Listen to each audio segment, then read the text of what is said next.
Let me say something that might make you uncomfortable. If everyone likes you, you're probably not respected. Think about it.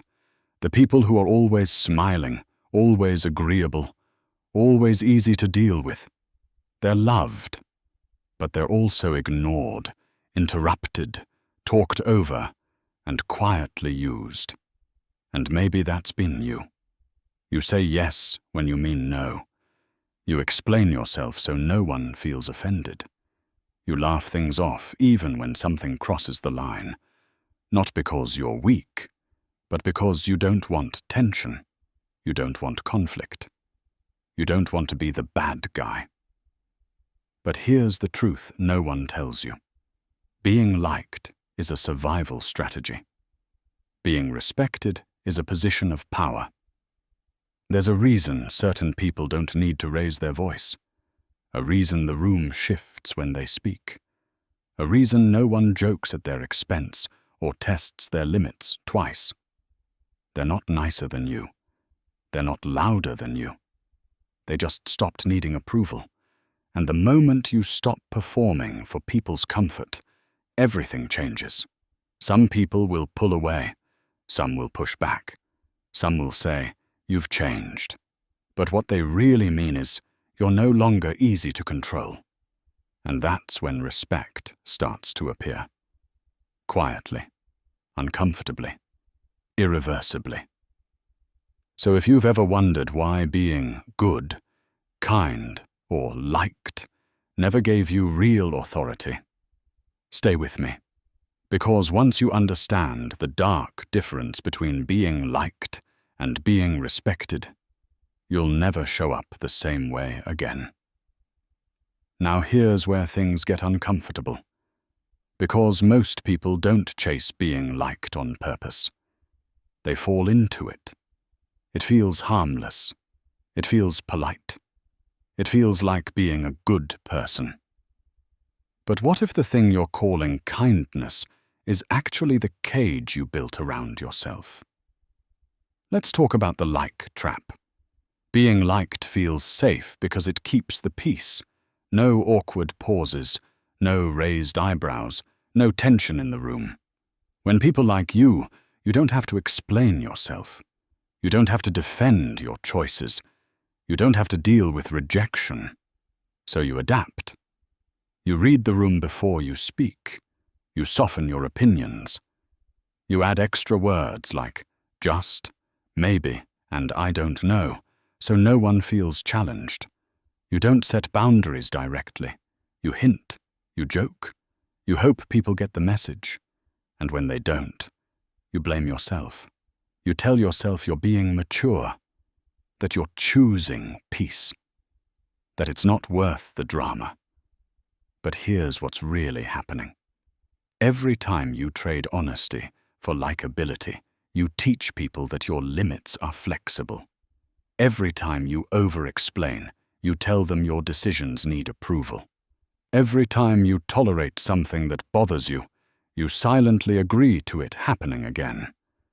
That's why being liked feels good in the moment, but expensive over time. Because people don't respect what they can negotiate, and likable people are always negotiable.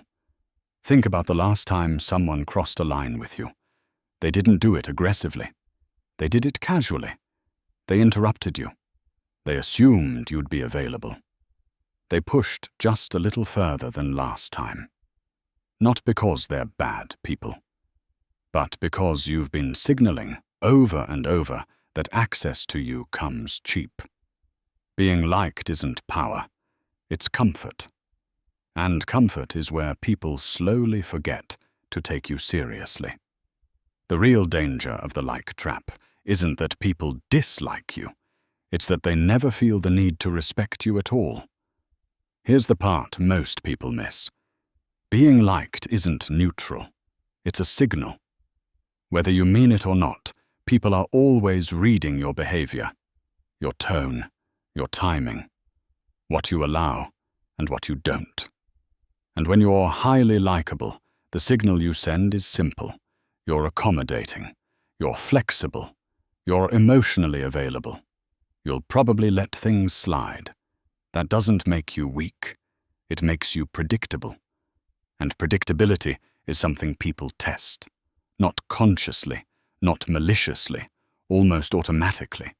They interrupt you to see if you'll stop talking. They show up late to see if you'll say anything. They ask for one small favor to see how far they can go. If you correct them, the behavior stops.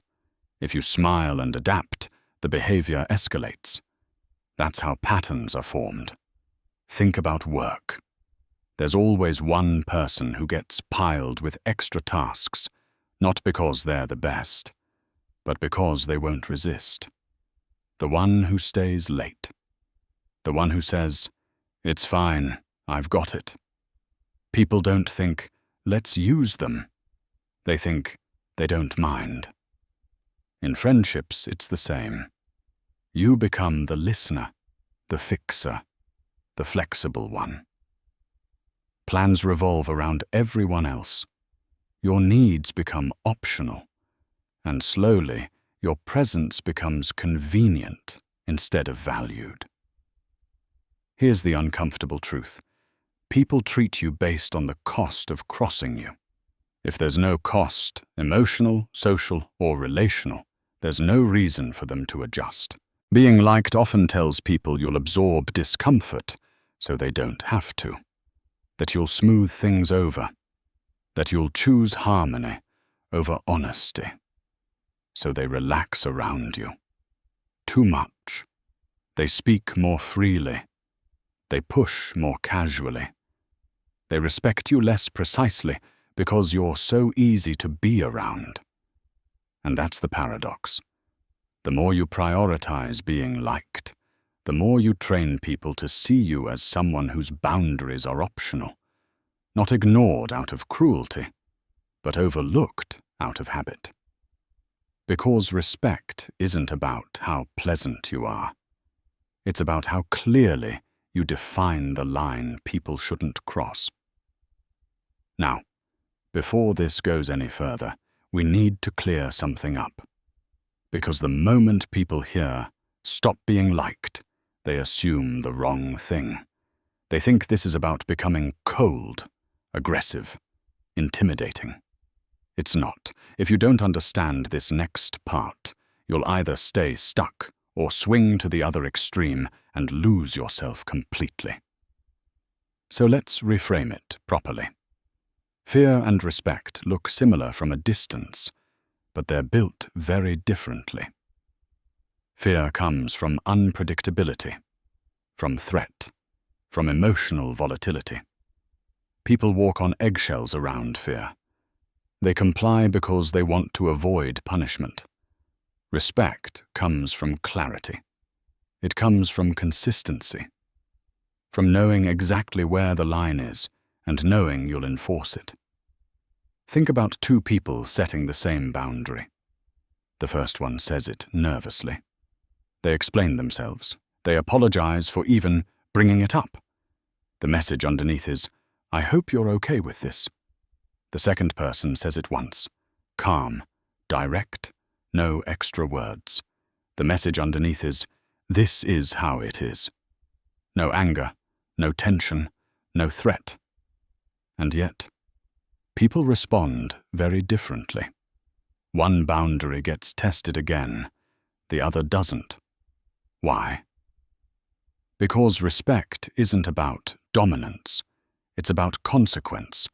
Not loud consequences, not dramatic ones, quiet ones. When someone crosses a line with a respected person, something changes. Access shifts. Energy withdraws. The dynamic cools. No scene is made.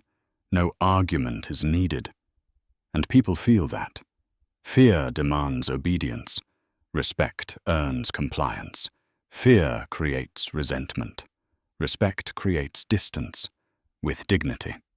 This is why people you respect don't need to repeat themselves, not because they're scary, but because they're consistent. You always know where you stand with them. They don't punish you emotionally. They don't chase validation. They don't negotiate their standards. They simply act in alignment with them. And here's the key reframe. If people feel safe pushing you, they don't respect you. If people feel clear about you, they do. Respect doesn't come from making people uncomfortable. It comes from making your boundaries unmistakable. And once they are, you don't need to be liked anymore. Now here's where the shift really happens. Because the moment you stop chasing approval, something subtle starts to change. Not in you, but around you. You're not trying to be powerful. You're not trying to dominate the room. You're just done performing. And that's when respect begins to feel different. Most people think power is loud. They imagine confidence as speaking more, asserting more, proving more. But real respect moves in the opposite direction. It shows up when you say less and mean it. When you stop filling every silence to make others comfortable. When you don't rush to respond just to avoid awkwardness. When you let people sit with what you said. You stop explaining your choices like they're on trial. You stop justifying your boundaries like they need permission. Not out of arrogance, out of certainty. And people feel that immediately. Conversations slow down around you. Interruptions decrease. People start choosing their words more carefully. Not because you changed your tone, but because you changed your energy. You no longer react on cue. You don't rush to smooth things over. You don't chase closure. And that's unsettling, because most social dynamics are built on predictability. When you were likable, people knew exactly how you'd respond. You'd laugh it off. You'd give another chance. You'd absorb the discomfort. Now they don't. They don't know if you'll engage. They don't know if you'll continue the conversation. They don't know if access to you is guaranteed. And uncertainty creates respect. Here's a simple example. You say no once. Calm. No story. No apology. And you let the silence sit. That silence does more than 1,000 explanations ever could. Because it communicates something new. Your time, energy, and presence are no longer automatically available. You also stop chasing people who pull away. If someone disrespects you, you don't argue. You disengage, not dramatically, not emotionally, just cleanly. And that's the dark power of respect. It doesn't beg. It doesn't threaten. It doesn't explain itself. It simply removes access. And when access becomes conditional, people finally start paying attention to how they treat you. And this is where most people stop. Not because they don't understand what's happening, but because of how others react to it. Because the moment you stop performing, the room doesn't get quiet. It gets uncomfortable. When you change, people feel it before they understand it. And their first reaction usually isn't curiosity. It's resistance. They'll say things like, "You've changed. You're different lately. You're being distant." But that's not feedback. That's grief. They're reacting to the loss of the version of you they had access to. The one who explained everything. The one who always made sure. The one who absorbed the tension so no one else had to. That version of you made their lives easier. So when you stop showing up that way, it feels personal to them, even when it isn't. Here's what's really happening. You're breaking an unspoken agreement. Not a healthy one, a convenient one. You used to regulate the emotional temperature of the room. You used to smooth things over. You used to bend first. And now, you don't. So people test you. They push a little harder. They cross a line they know you used to tolerate. Not to hurt you, but to see if the old rules still apply. This is the most dangerous moment, because if you cave here, the respect disappears instantly. But if you stay calm, if you don't explain yourself back into the old role, something shifts. Some people will adapt. They'll recalibrate. They'll start respecting the new boundaries. Others won't. They'll call you cold, difficult, unrecognizable. And that's not a failure. That's sorting. Respect always costs you the people who benefited from your lack of it. That's the part no one warns you about. Growth doesn't announce itself gently. It disrupts dynamics. But here's the quiet truth. Anyone who only liked you when you were easy to manage was never respecting you to begin with, and the pushback you're feeling isn't a sign you're doing something wrong. It's proof that something fundamental has changed, and if you hold your ground through that pushback, something subtle starts to happen. Not all at once, not loudly, but you feel it. This is the moment most people never reach. Respect doesn't arrive with an announcement. There's no apology, no recognition, no moment where someone says, "I see you differently now." It shows up in behavior. People start choosing their words more carefully around you. They pause before asking for favors. They wait for your response instead of talking over you. You'll notice fewer interruptions, less casual entitlement, more awareness of your time, not because you demanded it, but because the rules changed. What's interesting is that nothing about you becomes louder. You don't assert more. You don't explain less out of spite. You simply stop leaking energy. You don't rush to reply. You don't chase conversations that drift away. You don't fill silence just to keep things comfortable. And people feel that restraint. It creates weight. Think about it. When someone speaks constantly, their words float. When someone speaks selectively, their words land. That's what's happening now. Your presence becomes intentional. People start noticing when you're quiet. They sense when something's off. They adjust before you even say anything. This is when dynamics flip. The same people who once tested you now check themselves. The same ones who assumed access now ask. And the most telling sign? You stop feeling the need to prove anything. You're not monitoring reactions. You're not replaying conversations later in your head. You say what you mean. You do what you say. And you move on. That internal calm is what locks respect in place. Because respect isn't sustained by tension.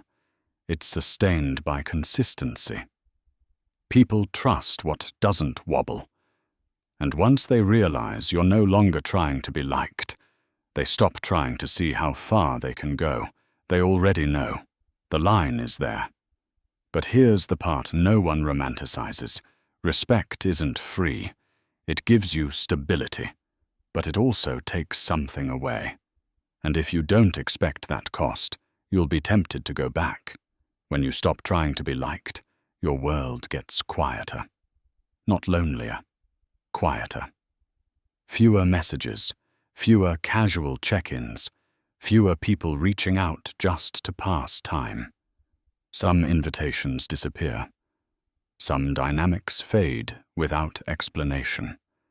And at first, that silence can feel like loss. Because being liked kept you socially busy, it made you feel included. It gave you constant feedback that you mattered. Respect doesn't do that. Respect doesn't chase you. It doesn't flatter you.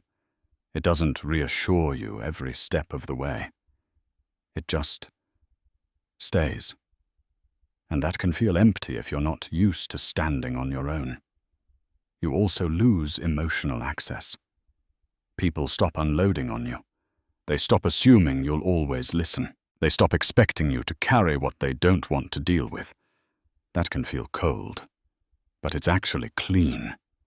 What you gain in return is space. Space to think without noise. Space to choose without pressure. Space to exist without managing everyone else's emotions. The relationships that survive this shift change too. They become fewer, but sharper. People who stay don't stay because you're convenient. They stay because they respect your presence. They listen when you speak. They don't push your limits. They don't need you to perform to earn a place. And here's the part that makes it worth everything. You stop betraying yourself. No more swallowing words. No more agreeing just to avoid discomfort. No more replaying moments where you wished you'd stood firmer. You may be less liked, but you're clearer, calmer, more grounded. Respect costs you access to people who only valued your flexibility. And that's not a loss, that's a release. Because what respect gives you in return is something being liked never could. Peace without permission. Respect doesn't just change how others treat you, it changes how you see yourself. And that part is irreversible.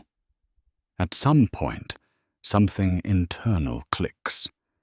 You realize you're no longer asking for permission to take up space. You don't check the room before you speak. You don't scan faces to see if what you said landed well. You don't replay conversations wondering if you were too much or too quiet. That constant self-monitoring fades, and that's when you notice how exhausting it used to be. Before, every interaction came with calculation. How should I say this? Is this too direct? Will this make things awkward? You weren't living, you were adjusting. But when respect settles in, you stop shrinking yourself in advance. You say what needs to be said without rehearsing it 10 times in your head. You allow silence without rushing to fill it. You let people misunderstand you without scrambling to fix it. Not because you don't care, but because you trust yourself more than their reaction. This is where real authority comes from. Not control over others, but sovereignty over yourself. You stop bending your values depending on who's in front of you. You stop changing tone to stay acceptable. You stop translating your truth into something easier for others to digest. And here's the unexpected part. You become harder to manipulate. Guilt stops working the way it used to. Pressure loses its urgency. Urgent demands don't feel urgent anymore. Because urgency is usually someone else's discomfort, not your responsibility. You start recognizing emotional tactics instantly. The sighs, the passive comments, the "I guess it's fine" energy meant to pull you back into old roles. And you don't react. You let it pass. That alone changes everything. People either rise to meet the new version of you, or they slowly fall away. And for the first time, you don't chase the falling. You don't argue your worth. You don't explain your evolution. You don't try to be understood by people who only liked you when you were smaller. You understand something deeper now. Not everyone is meant to have access to you at every level. And that realization brings a quiet confidence that doesn't need to announce itself. You move slower. You choose carefully. You speak deliberately. Not because you're afraid of being disliked, but because you no longer need to be validated to feel real. This is the final shift. You stop living as a reaction to others and start living as a position. From here on, respect isn't something you chase. It's something you carry. So here's the truth, and it's simple. But it's not easy. Being liked is comfortable. It cushions you from conflict. It keeps the room warm. It lets you feel included without ever taking a stand. But comfort is not power, and power is not measured in smiles. Respect is quieter. It doesn't ask for approval. It doesn't flatter you to keep you close. It doesn't need to be repeated to prove itself. And that's why it's so rare. When you stop performing for everyone else, the world shifts. Not overnight, not all at once, but slowly, imperceptibly. The dynamics around you change. People start to notice that they can't predict you. They start to weigh their words. They start to feel the boundaries you've drawn, and they hesitate to cross them. That hesitation is respect. That pause, that careful consideration, that energy they no longer take for granted, that is power. And make no mistake, the cost is real. Some people will leave, some friendships will fracture, some doors will quietly close. And yes, it stings at first. The emptiness where noise used to live can feel heavy. You might even question yourself. Am I too harsh? Too cold? Too different? But here's the secret that most people never realize. The people who leave were never there for the real you anyway.